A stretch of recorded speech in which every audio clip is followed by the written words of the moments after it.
ಬಾಲಿವುಡ್‌ನ ultimate comedy gang ಮತ್ತೆ ಥಿಯೇಟರ್‌ಗಳಲ್ಲಿ ಧೂಳೆಬ್ಬಿಸಲು ಬಂದಿದೆ.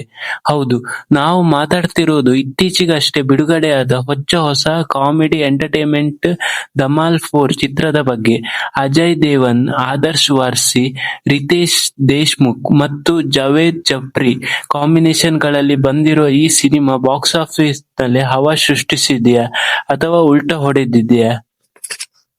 ಇವತ್ತಿನ ಈ ನಮ್ಮ ವಿಶೇಷ ವಿಡಿಯೋದಲ್ಲಿ ಸಿನಿಮಾ ರಿಲೀಸ್ ಆದ ದಿನದಿಂದ ಹಿಡಿದು ಇಂದಿನವರೆಗೂ ಅಂದರೆ ಮೊದಲ 7 ದಿನಗಳ ವಿಶ್ವಾದ್ಯಂತ ಬಾಕ್ಸ್ ಆಫೀಸ್ ಕಲೆಕ್ಷನ್ ರಿಪೋರ್ಟ್ ಅನ್ನು ಕಂಪ್ಲೀಟ್ ಆಗಿ ಪಕ್ಕಾ ಲೆಕ್ಕಾಚಾರದೊಂದಿಗೆ ನಿಮ್ಮ ಮುಂದೆ ಇಡ್ತೀನಿ. ಈ ಸಿನಿಮಾ ಎಷ್ಟು ಕಲೆಕ್ಷನ್ ಮಾಡಿದೆ, ಚಿತ್ರದ ಬಜೆಟ್ ಎಷ್ಟು, ಚಿತ್ರ ಲಾಭ ತರುತ್ತಾ ಅಥವಾ ನಷ್ಟ ತರುತ್ತಾ, ಎಲ್ಲವನ್ನು ಡೀಟೇಲ್ ಆಗಿ ನೋಡ್ತಾ ಹೋಗೋಣ. ವಿಡಿಯೋ ಕೊನೆಯವರೆಗೂ ಮಿಸ್ ಮಾಡದೆ ನೋಡಿ. ಹಾಗೂ ನೀವೇನಾದ್ರೂ ನನ್ನ ಚಾನೆಲ್ ಅನ್ನು ಸಬ್ಸ್ಕ್ರೈಬ್ ಆಗಿಲ್ಲ ಅಂದ್ರೆ ಕೂಡಲೇ ಸಬ್ಸ್ಕ್ರೈಬ್ ಆಗಿ. ಗೆಳೆಯರೇ, ನಮಗೆಲ್ಲ ಗೊತ್ತಿರೋ ಹಾಗೆ 2007ರಲ್ಲಿ ಶುರುವಾದ ಈ ಧಮಾಲ್ ಸರಣಿ ಸಖತ್ ಫೇಮಸ್. ಈಗ ಬಂದಿರುವ 4ನೇ ಭಾಗವನ್ನು ಇಂದ್ರಕುಮಾರ್ ಅವರೇ ನಿರ್ದೇಶನ ಮಾಡಿದ್ದಾರೆ. ಇನ್ನು ಈ ಸಿನಿಮಾವನ್ನು ಸುಮಾರು 150 ಕೋಟಿಯಿಂದ 250 ಕೋಟಿ ರುಗಳ ಭಾರಿ ಬಜೆಟ್ ನಿರ್ಮಿಸಲಾಗಿದೆ. ಅಂದರೆ ಧಮಾಲ್ ಫ್ರಾಂಚೈಸಿಯಲ್ಲಿ ಇದು ಅತ್ಯಂತ ದುಬಾರಿ ಸಿನಿಮಾ. ತಾರಾಗಣದಲ್ಲಿ ಅಜಯ್ ದೇವಗನ್ ಜೊತೆ ಸಂಜಯ್ ಮಿಶ್ರಾ, ರವಿ ಕಿಶನ್, ಇಶಾ ಗುಪ್ತಾ ಹಾಗೂ ಅಂಜಲಿ ಆನಂದ್ ಅವರ ದೊಡ್ಡ ದಂಡೇ ಇದೆ. ಜುಲೈ 10 ಶುಕ್ರವಾರದಂದು ಈ ಸಿನಿಮಾ ವಿಶ್ವದಾದ್ಯಂತ ಭರ್ಜರಿಯಾಗಿ ಬಿಡುಗಡೆಯಾಯಿತು. ಮೊದಲನೇ ದಿನವೇ ಈ ಚಿತ್ರ ಭಾರತೀಯ ಬಾಕ್ಸ್ ಆಫೀಸ್ನಲ್ಲಿ 14 ಕೋಟಿ ರೂಪಾಯಿ ನೆಟ್ ಕಲೆಕ್ಷನ್ ಮಾಡುವ ಮೂಲಕ ಹೊಸ ಇತಿಹಾಸ ಬರೆಯಿತು. ಇದರ ಗ್ರಾಸ್ ಕಲೆಕ್ಷನ್ ಭಾರತದಲ್ಲಿ ಬರೋಬ್ಬರಿ 16.80 ಕೋಟಿ ರು ಆಗಿತ್ತು.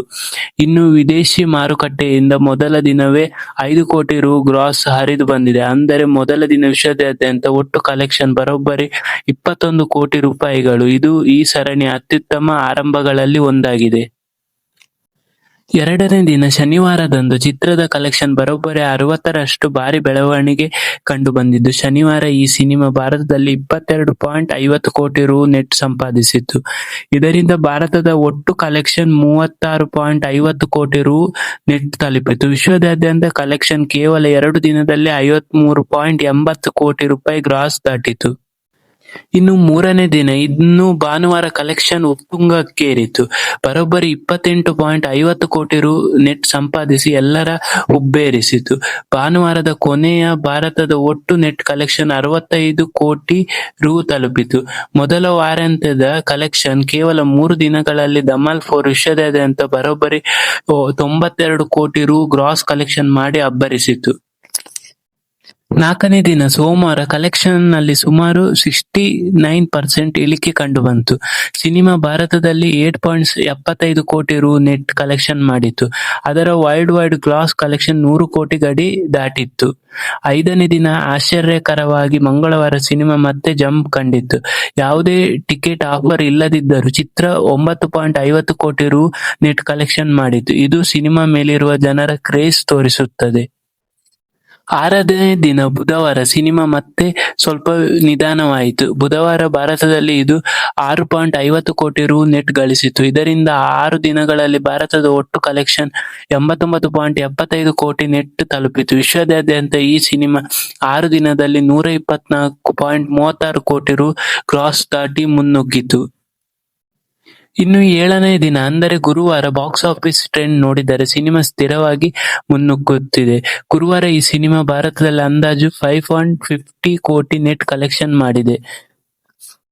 ವಿಶ್ವದಾದ್ಯಂತ ಒಟ್ಟು ಕಲೆಕ್ಷನ್ ಈ ಸಿನಿಮಾ ತನ್ನ ಮೊದಲ 7 ದಿನಗಳಲ್ಲಿ ವಿಶ್ವದಾದ್ಯಂತ ಅಂದಾಜು 131 ಕೋಟಿ ರೂಪಾಯಿಗಳಿಗೂ ಹೆಚ್ಚು ಗ್ರಾಸ್ ಕಲೆಕ್ಷನ್ ಮಾಡುವ ಮೂಲಕ ಧೂಳೆಬ್ಬಿಸಿದೆ. ಸೊ ಗೆಳೆಯರೇ, ಒಟ್ಟಾರೆಯಾಗಿ ಹೇಳ್ಬೇಕಂದ್ರೆ ಧಮಾಲ್ 4 ಸಿನಿಮಾ ಮಿಶ್ರ ಪ್ರತಿಕ್ರಿಯೆ ಪಡೆದಿದ್ದರೂ ಸಹ ಬಾಕ್ಸ್ ಆಫೀಸ್ ನಲ್ಲಿ ಸಖತ್ ಕಲೆಕ್ಷನ್ ಮಾಡಿದೆ. ಆದರೆ ಸಿನಿಮಾದ ಬಜೆಟ್ 150 ಕೋಟಿ ಅಧಿಕ ಇರುವುದರಿಂದ ಈ ಸಿನಿಮಾ ಬಾಕ್ಸ್ ಆಫೀಸ್ ನಲ್ಲಿ ಕ್ಲೀನ್ ಹಿಟ್ ಎನಿಸಿಕೊಳ್ಳಬೇಕಾದರೆ ಇನ್ನೂ ಸುದೀರ್ಘವಾದ ಹಾದಿ ಕ್ರಮಿಸಬೇಕಾಗಿದೆ. ಮುಂದಿನ ದಿನಗಳಲ್ಲಿ ಕ್ರಿಸ್ಟೋಫರ್ ನೋಲನ್ ಅವರಂತಹ ದೊಡ್ಡ ಸಿನಿಮಾಗಳು ರಿಲೀಸ್ ಆಗ್ತಿರೋದ್ರಿಂದ ಚಿತ್ರಕ್ಕೆ ಸ್ಕ್ರೀನ್ ಗಳ ಕೊರತೆ ಆಗೋ ಸಾಧ್ಯತೆ ಇದೆ.